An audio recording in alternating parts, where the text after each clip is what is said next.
Okay, so picture this.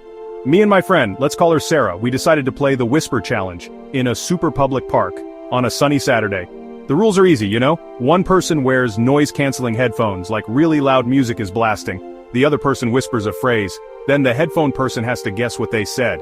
It sounds simple. We thought it would be simple. We were so wrong. But it sounded like a fun idea at the time, it always does. The park was perfect.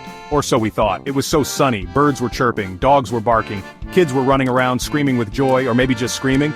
We found a bench. It was right in the middle of everything. "This is great," I said. Sarah agreed. We were so excited, we thought we were so clever. Playing a game in public, what could possibly go wrong? Famous last words, am I right? So many people were around. Our equipment was very professional, not really. I had my phone and these giant headphones, the kind that make you look like a DJ or someone who really hates noise. Sarah had a list of phrases. She wrote them on a little notepad. She looked very serious about her phrases. I put on the headphones. Sarah picked a song for me. It was super loud pop music. My ears were basically vibrating. I was ready, or as ready as I could be. The first few attempts were fine, almost normal even. Sarah whispered, "The sky is blue." I think I guessed something like, "My shoe is new?"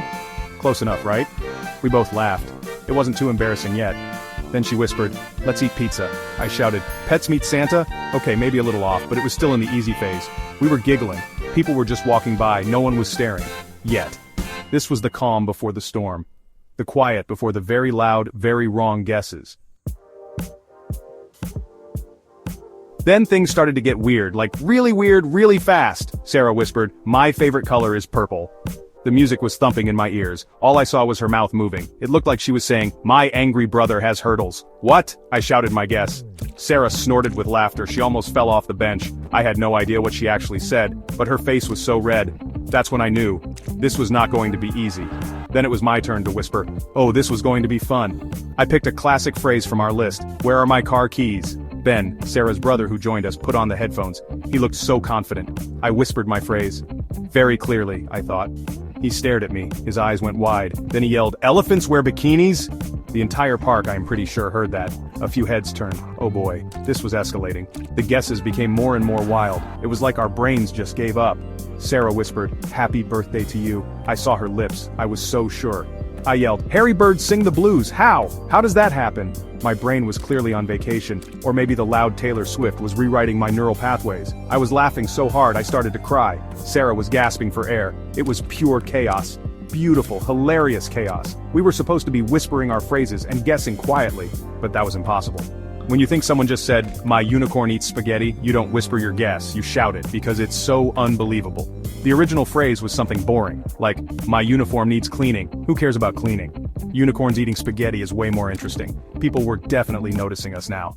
Our little game wasn't so little anymore. A small kid, maybe 5 years old, stopped her scooter. She stared at us. She had bright pink sunglasses. When Sarah tried to get me to guess I love watching movies, I shouted, "My dog has new puppies." The little girl giggled. She pointed at us. Her mom pulled her away, but the mom was smiling, I think. Or maybe she was concerned, it was hard to tell. But the giggle was definitely a good sign. We had one fan. Some teenagers were sitting on the grass nearby. They were trying to look cool, you know, like they weren't listening, but they totally were. Every time one of us shouted a crazy guess, like when Ben guessed green ninjas fight with noodles, for clean windows look so good, they would look at each other, then they would just burst out laughing. They couldn't help it. Our confusion was their entertainment. I didn't even mind. Their laughter was infectious. An older gentleman was walking his tiny poodle. The poodle was wearing a sweater. The man stopped. He adjusted his glasses. He watched us for a full minute. His face was a perfect picture of confusion. When I guessed my neighbor has 6 toes, instead of my backpack is quite old, he just slowly shook his head, then he walked away.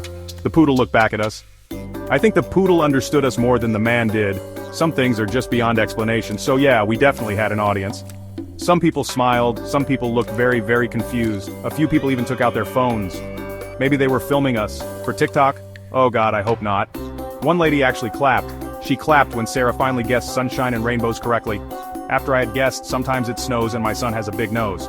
It was a small victory. But it felt huge. The crowd, or what felt like a crowd, approved. Maybe. Okay, let's be real. Was it embarrassing? Yes. A tiny bit.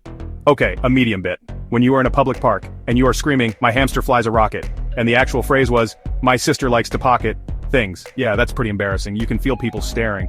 You just know they are thinking, what is wrong with these people? But honestly, it was also ridiculously fun. The embarrassment was part of the charm. The best part was just the pure, uncontrolled laughter. We laughed until our stomachs hurt. We laughed until we had tears streaming down our faces. It was that kind of laughter. The kind you can't stop, even when you know you look like a complete weirdo. And some of the onlookers started laughing too. Maybe they were laughing with us, maybe they were laughing at us, who cares? Laughter is laughter. It felt good, like a weird public therapy session. So, the big question, should you try the whisper challenge in public? My answer? If you like to laugh really hard.